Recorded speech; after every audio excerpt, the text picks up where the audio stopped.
invitación a los padres de siempre. Un placer cada tanto reencontrar y volver a verlos, al comité organizador. Pido disculpas, ya lo avisaron, pero bueno, estoy atravesando una situación familiar muy feliz, pero en un país como el nuestro es burocráticamente muy compleja, así que bueno, debo retirarme, pero prometo que luego vuelvo, así podemos compartir lo que quede de la jornada. La idea un poco es adentrarnos en estas cuestiones que tienen que ver con el diseño de las condiciones de aprendizaje, tratando de mostrar un recorrido, porque a veces uno mantiene como un interés bastante focalizado en estas cuestiones del diseño de las condiciones de aprendizaje, casi hasta el punto del convencimiento irrevocable de que la mayor barrera que uno pone en el momento de las prácticas educativas inclusivas va por el lado del diseño de las condiciones de aprendizaje. Las condiciones de aprendizaje no están dadas, Dios no creó al hombre, a la mujer y a las condiciones de aprendizaje, sino que por el contrario, las condiciones de aprendizaje es algo que se fue gestando en términos históricos y que día a día esas condiciones se reconstruyen permanentemente en cada una de las aulas donde participan todos los niños que forman parte del sistema educativo. Entonces, la idea un poco es dividir esto que vamos a compartir básicamente en tres grandes grupos de ideas. La primera tiene que ver con una aproximación al problema de la educación inclusiva basada en lo que podríamos decir la práctica o la acción educativa. El segundo gran grupo de cuestiones que vamos a revisar tiene que ver con enfocar el problema de la educación inclusiva desde una perspectiva, si se quiere, didáctica. Compartimos el panel con dos grandes profesionales que van a hablar de otras aristas que son más que importantes, que son sumamente importantes para la educación inclusiva, pero a mi humilde entender siempre pasa no en términos de lo que se intenta generar como sistema educativo, sino como vamos a ver luego en la formación docente, que la práctica en sí misma, los aspectos didácticos, quedan muy por fuera de lo que deberíamos saber o de lo que deberíamos poder hacer respecto de generar condiciones de aprendizaje para, en este caso particular, alumnos con síndrome de Asperger. Y luego vamos a terminar revisando dos ejemplos. Uno tiene que ver con una investigación de una tesista que está llevando a cabo respecto de algo que es sumamente importante para la escolaridad y para la vida, que es la comprensión lectora, en términos de que si uno no puede comprender un texto, va a estar muy dificultado el tema del aprendizaje escolar, y cómo ciertas cuestiones vinculadas, por ejemplo, luego lo vamos a ver con un poco más detalle, con la comprensión o la posibilidad de realizar algún tipo de diferencias de comprensión anafórica, puede estar limitada en algún punto por ciertas dificultades específicas que presentan, en este caso los alumnos con síndrome de Asperger, vinculado con ese déficit tan conocido y que tanto se habla, que es el déficit de teoría de la mente. Y luego vamos a hacer como una especie también de revisión a partir de un caso particular que tuve que hacer las veces de tutor en un alumno en la universidad con síndrome de Asperger en la carrera de psicología, donde tuvimos que encontrar un modo particular de ver de qué manera podíamos hacer que ese alumno entendiera ciertos conceptos vinculados sobre todo con la historia de la psicología. Me parece que esos dos ejemplos muestran cómo uno puede analizar ciertas cuestiones al momento de pensar las condiciones específicas a partir de las cuales diseña estos momentos en los cuales los alumnos deberían aprender. Entonces, la idea de la aproximación basada en la práctica tiene que ver, a mi gusto, con que si uno analiza o mira la situación de la educación inclusiva, hay un desbalanceo, ¿sí? El plato de la balanza pareciera estar más apoyado o soportando más el peso desde la declaración de principios, es decir, de entender el derecho de las personas a la educación, de entender que la educación debe ser inclusiva, que esto no es un capricho, sino que esto es un derecho, ¿sí? Y esto es innegable y no hay manera de discutirlo, y no es que esté usted de acuerdo o no esté de acuerdo, no se discute, o sea, no hay lugar a la discusión. Pero no solo la declaración de principios, sino que este desbalanceo deja por fuera, o al menos uno puede ir analizando estas cuestiones, el problema central, al menos para mí como pedagogo, que tiene que ver con lo que un docente debe hacer todos los días, que es diseñar condiciones de aprendizaje. O sea, es muy fácil decir, bueno, los alumnos tienen derecho a la educación, los alumnos de las familias, pero la gran pregunta, y esto animo a decirlo, es ¿cómo? ¿Sí? ¿Qué herramientas, desde qué lugar uno puede pensar cómo diseñar esas condiciones? Porque insisto con esto, las condiciones de aprendizaje no están dadas, ¿sí? No es que hay algo que ya está armado y uno configura y copia eso y lo reproduce todos los días. O en el mejor de los casos no debería ser así. Ese sería otro problema que también atañe a la educación. Entonces, si uno analiza, y esto de la orientación basada en el discurso o basado en la práctica, si uno hace distintos análisis, por ejemplo, de lo que es la formación inicial de la carrera docente, es decir, la formación en los profesorados, o si uno hace un análisis, por ejemplo, de posgrados o de cursos de actualización, esto queda bastante bien plasmado, la diferencia entre lo que es la aproximación basada en el discurso y la aproximación basada en la práctica.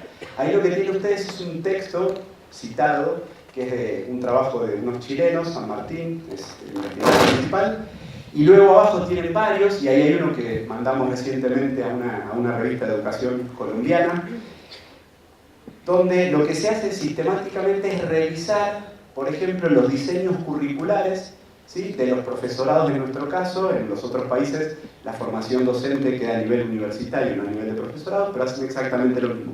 Se analizan de varias instituciones los diseños curriculares, se analizan los programas de cada una de las materias y si se puede se generan entrevistas.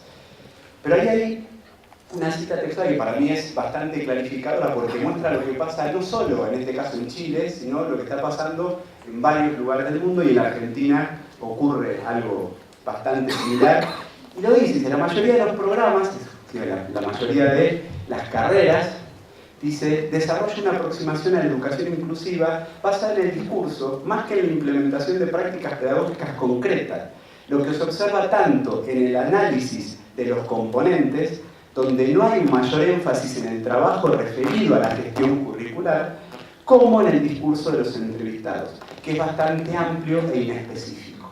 ¿Sí? O sea, esto es lo que uno encuentra, por ejemplo, simplemente mirando la formación inicial de los docentes. ¿Sí? De hecho, si ustedes les interesa, ustedes pueden meterse en las páginas de los profesorados, y en las páginas de los profesorados figura, ¿sí?, el diseño curricular, la justificación, y pueden encontrar todos los trayectos de formación, las materias.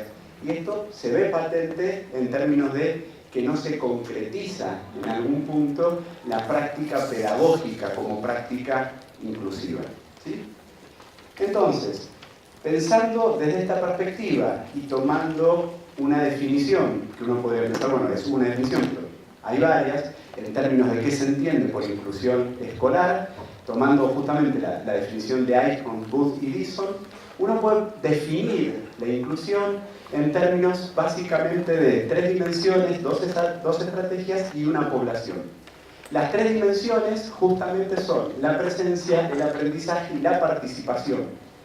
Las 2 estrategias son la identificación y la remoción de las barreras que limitan la presencia, el aprendizaje y la participación. Y luego hay una población que no necesariamente tiene que ser la población con discapacidad, ¿sí?, sino que es la población que en algún momento particular sea la más vulnerada, o, como algunos dicen muy acertadamente, aquellos que ya están vulnerados en sus derechos.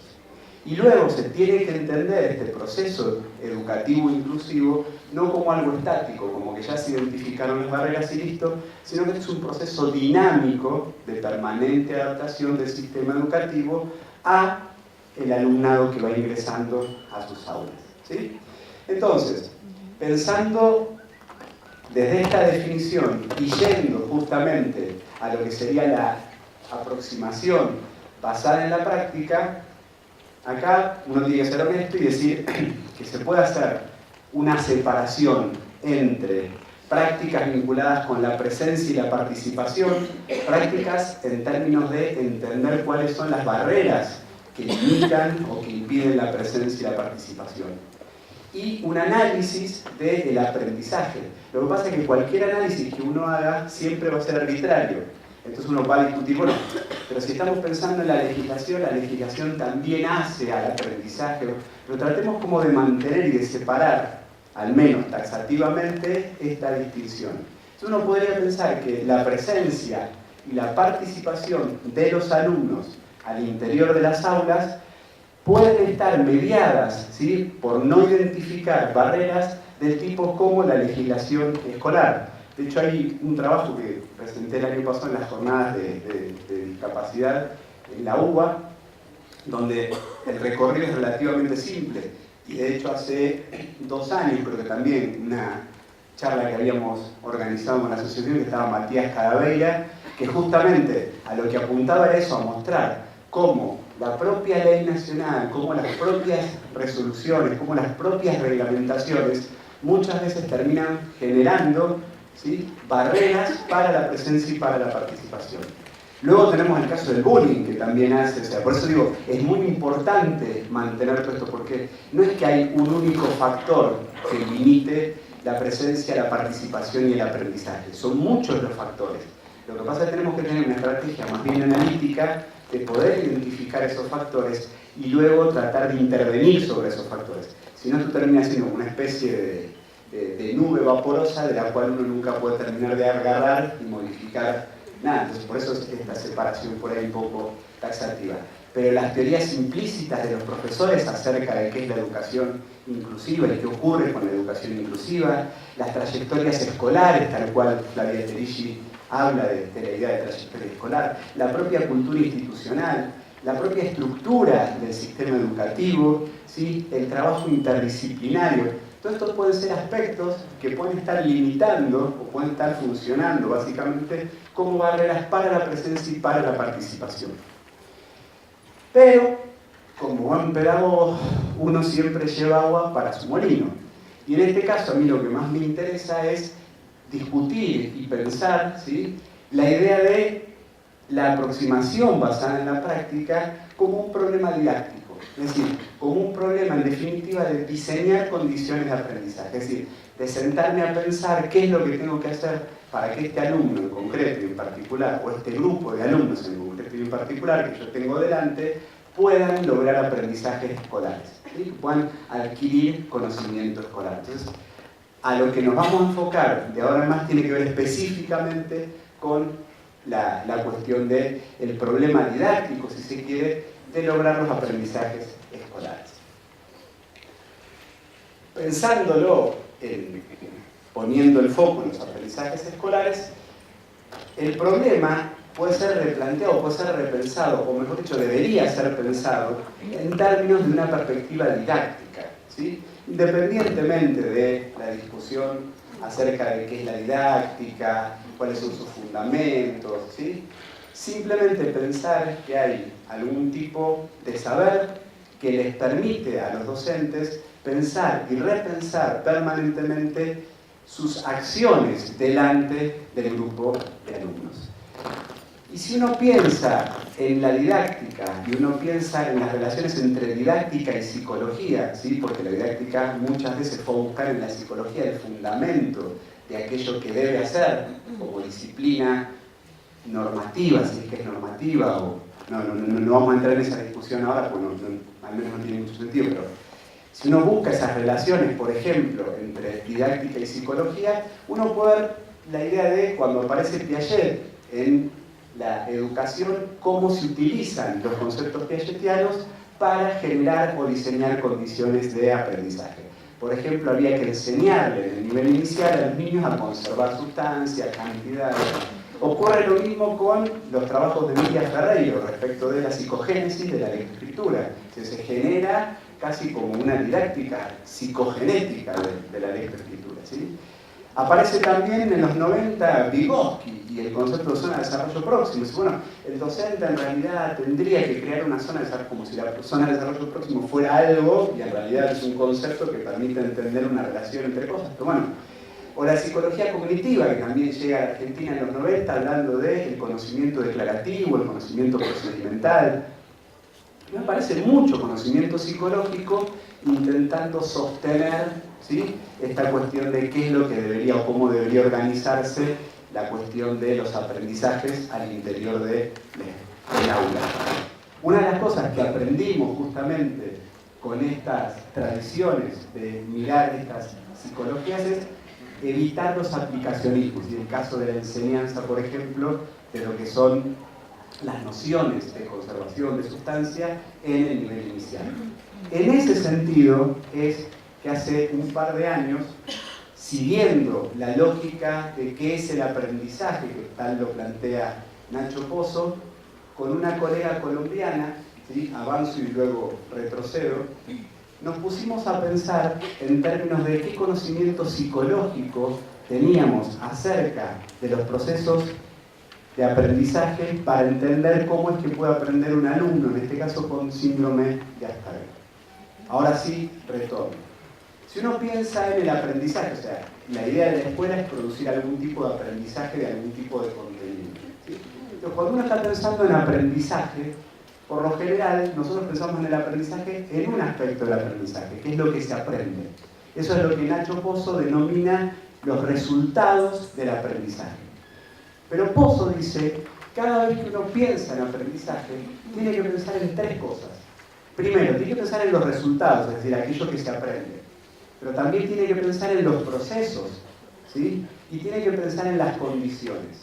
Los procesos es la actividad mental en la cual el alumno, ¿sí?, se va a inmiscuir de modo tal que pueda lograr algún tipo de resultado. Y las condiciones es el tipo de organización que sostiene esa actividad mental que el alumno va a hacer. Pensándolo así, queda claro que los docentes o quienes enseñamos solo podemos influir en una de estas actividades, o en uno de estos aspectos, perdón, que son justamente las condiciones.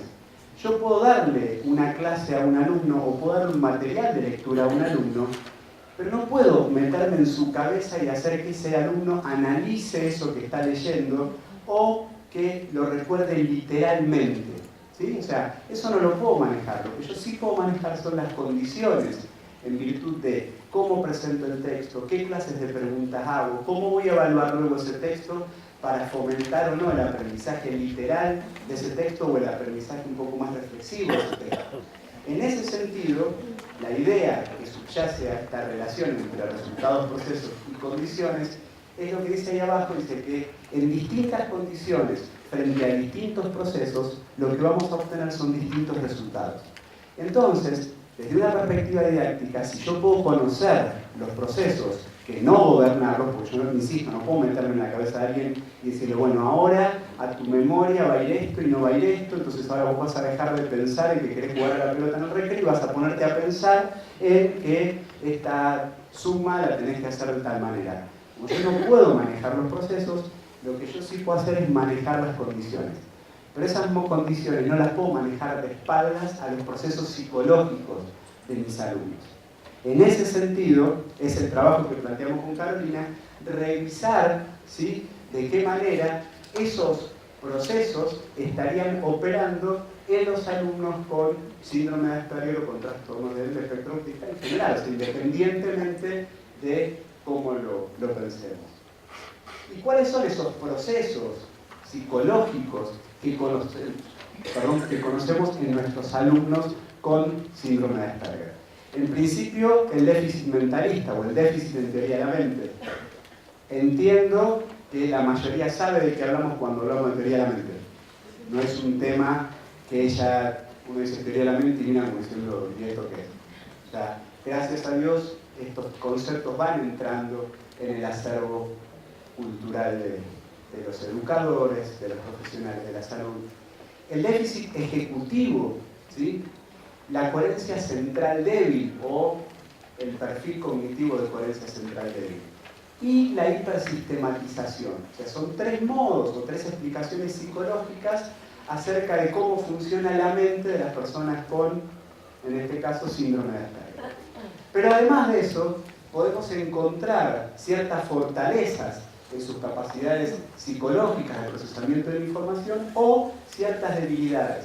Por ejemplo, en términos de fortaleza, podemos pensar en el procesamiento visoespacial, en la capacidad de memoria literal, en el procesamiento de información estática, no de información dinámica, en el conocimiento del dominio de los objetos y del dominio físico, ¿sí? Versus la contrapartida que pueden ser las debilidades, que tiene que ver con el procesamiento del lenguaje, los sistemas de memoria basados en conceptos, el procesamiento de información efímera y fugaz y el conocimiento del dominio social. Es decir, la historia, la geografía, si lo llevamos al caso particular de los contenidos escolares. Entonces, si uno revisa, por ejemplo, las relaciones entre teoría de la mente y educación,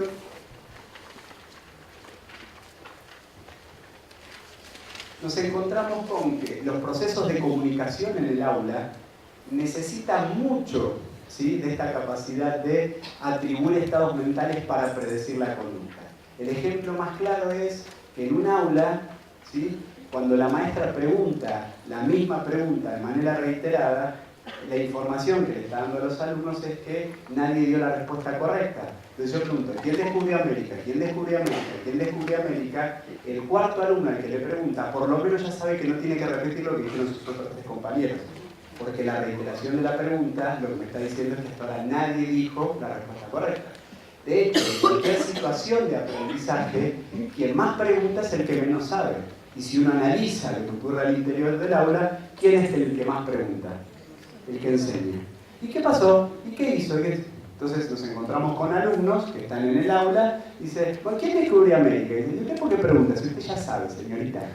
¿Sí? O sea, eso no está limitado por una capacidad en términos de aprendizaje, sino que está limitado por una cuestión que tiene que ver con entender los procesos de comunicación al interior del aula. Lo mismo que la interacción con pares, lo mismo que esta idea de oficio de alumno, ¿sí?, de la que hablaba Perrenú. ¿En qué momento un niño se da cuenta que no tiene que convertirse en buchón? Es decir, los niños de primero, de segundo grado, dicen, bueno, ¿quién rompió tal cosa? En primer grado todos señalan, fue él, ¿sí? En segundo grado solo las niñas, fue él, ¿sí? A partir del tercero no hay modo, ¿sí?, de que digan quién fue. Entonces, ¿dónde aprenden eso los niños? Tienen un manual del alumno, que eso se aprende al interior de las prácticas educativas. Lo mismo ocurre con el trabajo cooperativo, la enseñanza de las historias, ¿sí?, la resolución anafórica y la comprensión de textos. Y esto estaba rearmando todo esto, me acuerdo que en una de las jornadas, creo que fue la del 2009, justamente presentamos este trabajo que habíamos hecho en Carolina, donde cada una de estas cosas estaba bastante bien específica, o sea, más detallada, pero ahora vamos a ir viendo.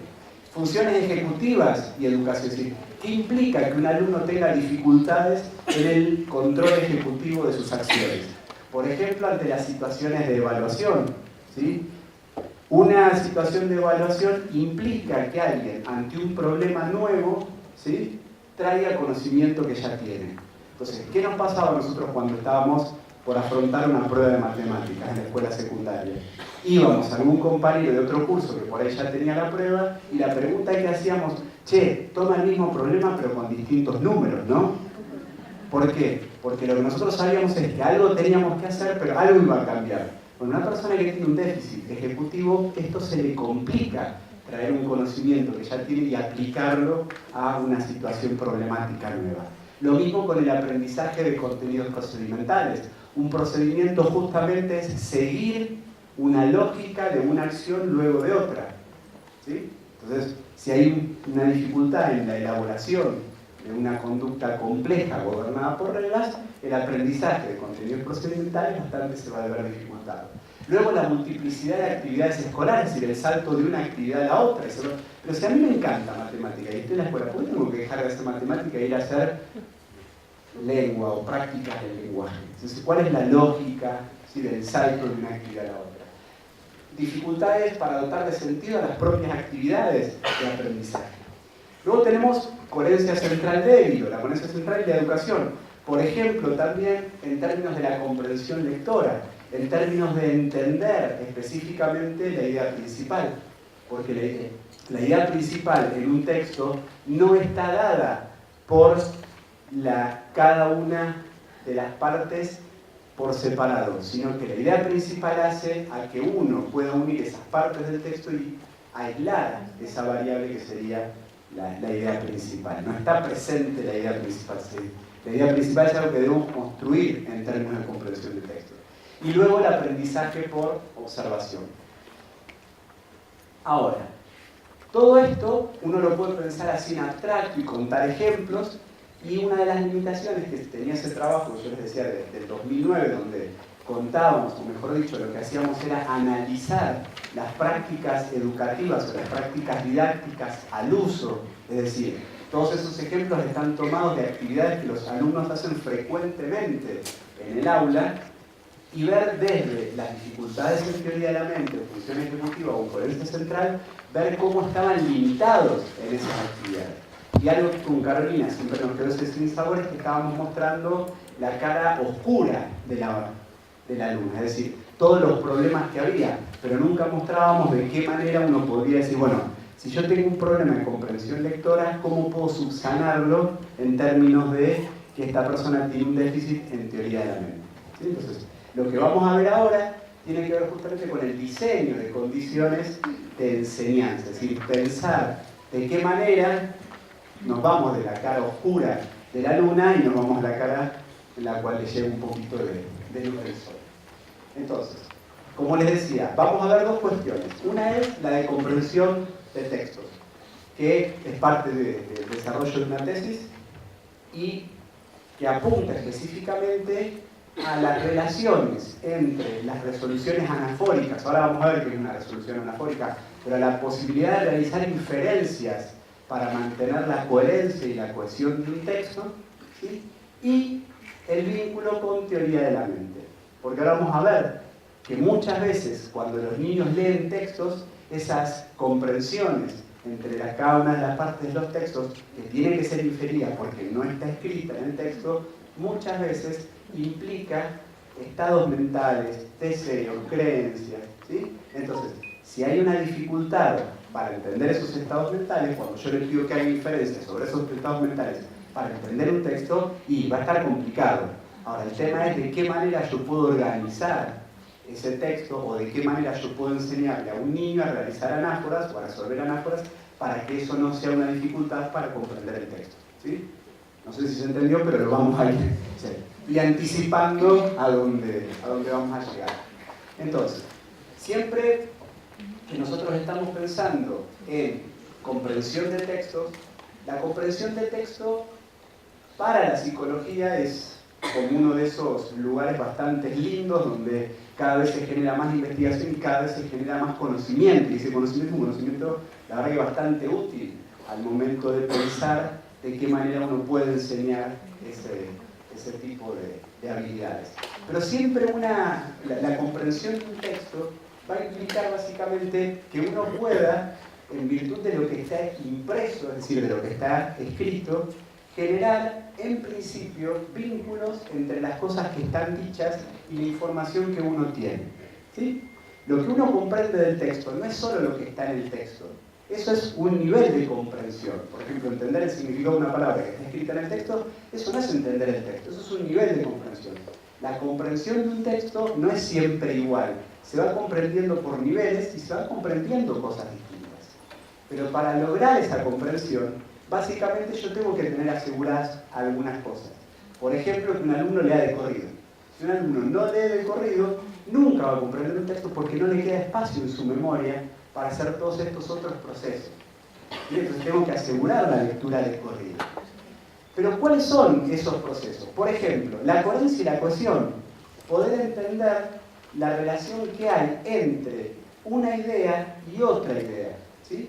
Poder comprender lo que está impreso en el texto. Poder extraer las microideas que están en ese texto, las microproposiciones, y organizarlas jerárquicamente.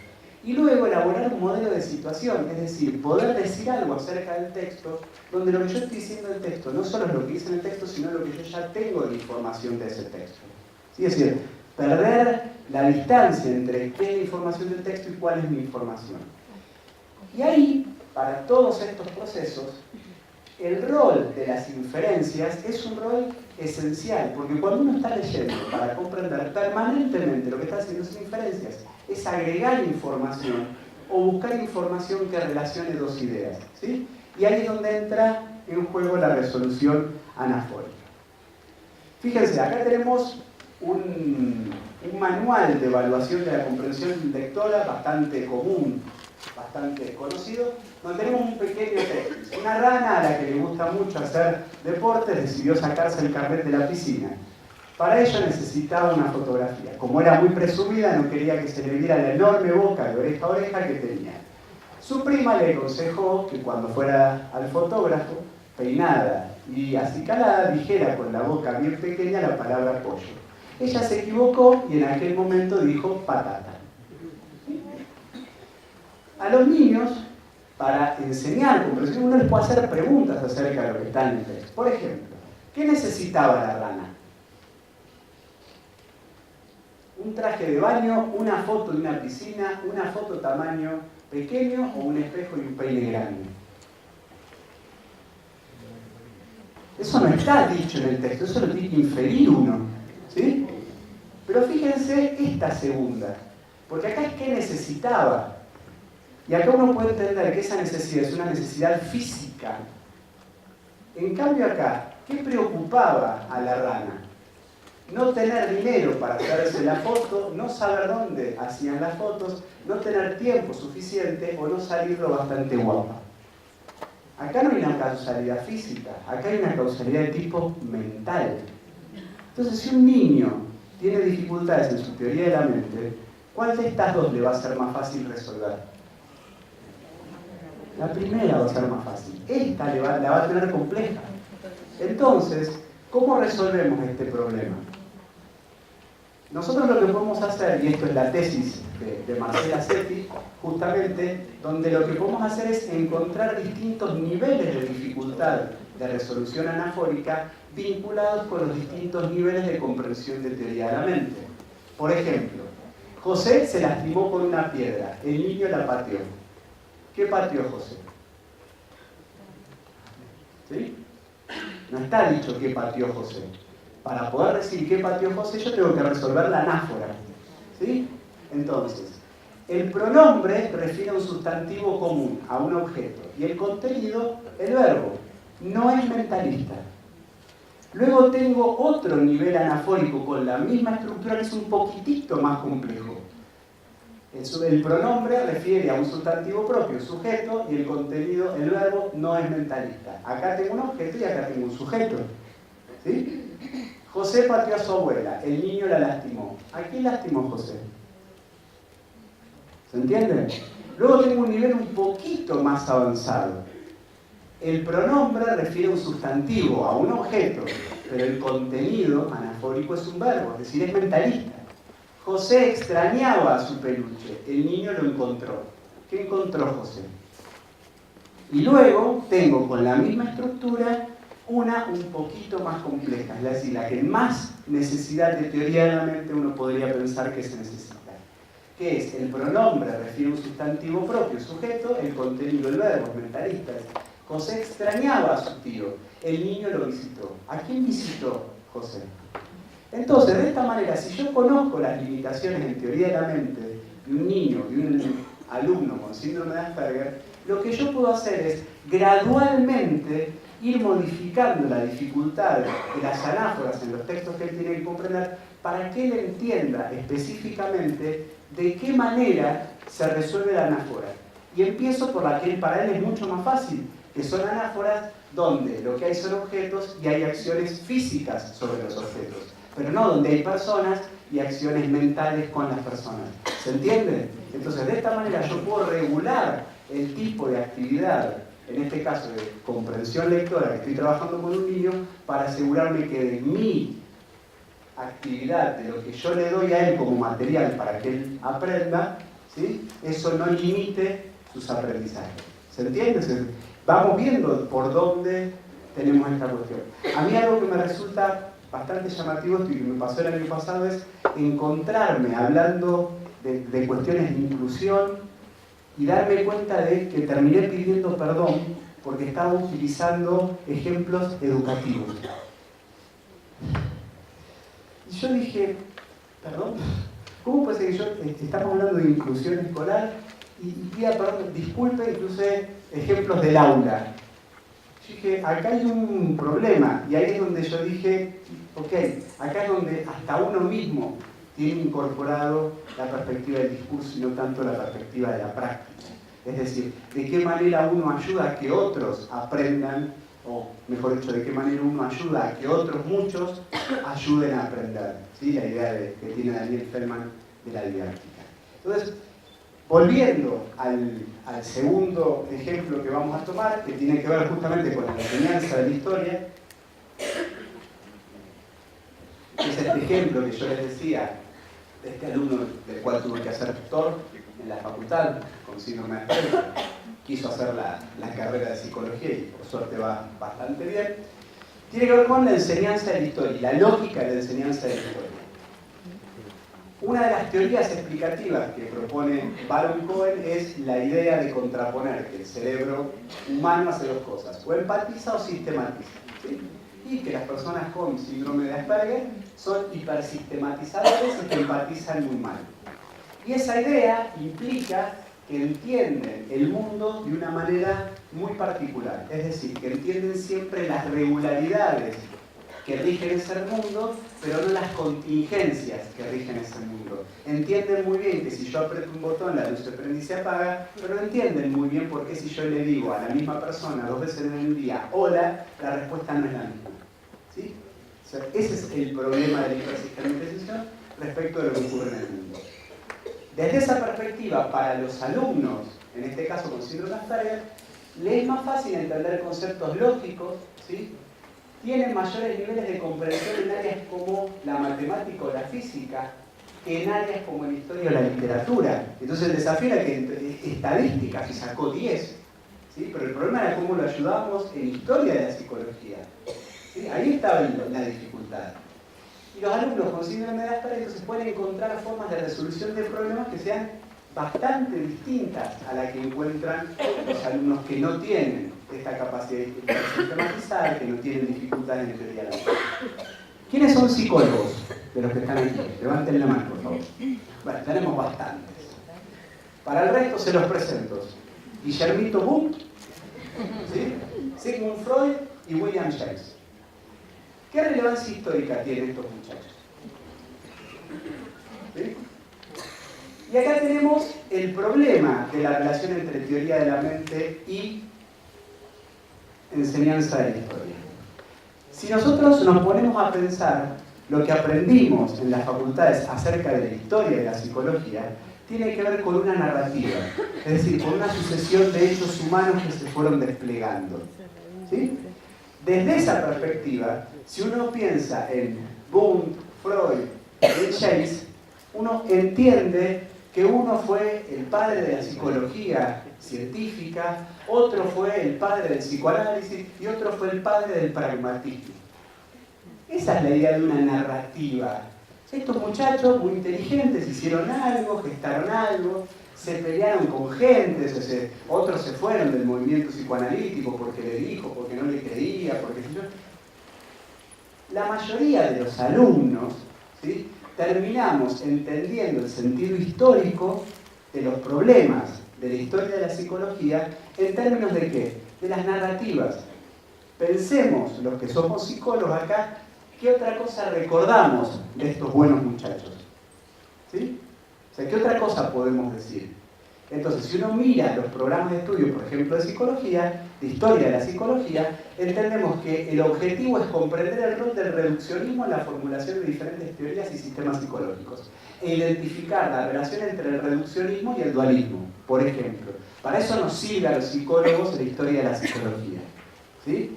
La idea de qué manera estos tres sujetos afrontaron de manera diversa el problema del reduccionismo. Porque el reduccionismo es algo que ya está completamente claro en la psicología. Entonces, ahí tenemos el texto que leen los alumnos, que no lo vamos a leer porque hace un embole. Pero la idea es que uno tomando el aprendizaje verbal significativo de Ausubel, la idea de aprendizaje verbal significativo, ¿sí?, utilizando un material significativo, ese texto que ustedes tuvieron, la orientación del alumno, ¿sí?, y acá es donde entra la idea de hipersistematización y la idea de organizadores previos. Lo que nosotros tuvimos que hacer es generar ese organizador previo para que ese alumno entendiera cuál era la relación entre estos tres personajes en un momento dado de la historia de la psicología. Ese organizador previo fue elaborado a partir de que se entendiera el concepto de reduccionismo. ¿Qué es el reduccionismo? Luego, lo que se hizo mostrar el reduccionismo en Bohm, en Freud y en James. Luego, se estableció la relación entre un dualismo y un reduccionismo, es decir, cuando uno es dualista, es reduccionista, reduce para un lado, reduce para el otro. Y luego se empezaron a pedir ejemplos del dualismo. Pero los ejemplos del dualismo no se pidieron ejemplos nuevos, sino que se tomaron de acá, sobre todo en la última parte del texto. Dice, en la actualidad ha cobrado su vigor reafirmándose nuevamente en el campo de la neurociencia cognitiva. Es decir, el texto dice, bueno, la neurociencia cognitiva tan actual sigue siendo reduccionista de la misma manera en que lo eran Bohm, Freud y James. ¿Sí? Entonces, esto es el sentido de comprender la historia en la psicología, por ejemplo. El desafío estaba en cómo hacíamos que este alumno entendiera eso, justamente. Entonces, perdón, vuelvo acá y con esto termino. Entonces, con un alumno al cual yo le tengo que hacer entender la lógica de las relaciones de los conceptos, fíjense cómo, tomando la idea, ¿sí?, de aquello que va a anclar el concepto, uno puede llevar las ideas, pero no es solamente decirle, bueno, esto es reduccionismo y esto es esto. Es qué serie de pasos hubo que dar con ese alumno en particular. Es decir, cómo se organizaron cada una de las actividades. ¿Sí? Entonces, de esta manera, lo que tenemos es dos, al menos, ejemplos de trabajos en tercero, cuarto, quinto grado y en la vida universitaria de cómo comprender los procesos psicológicos, ¿sí?, nos pueden permitir a nosotros llegar en algún punto a generar o a diseñar condiciones de aprendizaje más apropiadas para alumnos con síndrome de Asperger. Así que bueno, muchas gracias.